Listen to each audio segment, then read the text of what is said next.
All right, so the basics and super popular ones, do they live up to the hype?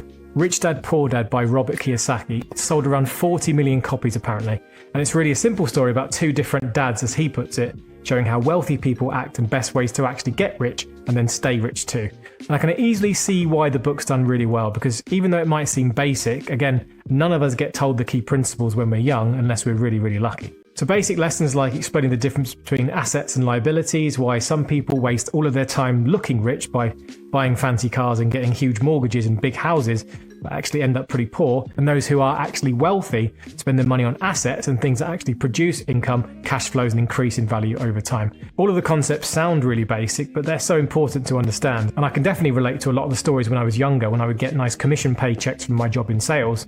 My first thought was, great, more money to spend, and then I'd spend that money mostly on stuff which just ends up losing money over time. And that stuff would all fall into the liability category, whereas I should have been buying more assets, the stuff that goes up in value over time, and I would have been a lot richer than I was now. I do think that this book deserves its place up there on the best book list. Nice and short, to the point, and some great lessons, and anyone can read this one. I'd highly recommend it. Here's another one that sold so many copies, Think and Grow Rich by Napoleon Hill. Another one that sold tens of millions, first published back in 1937, so this one's been around for decades.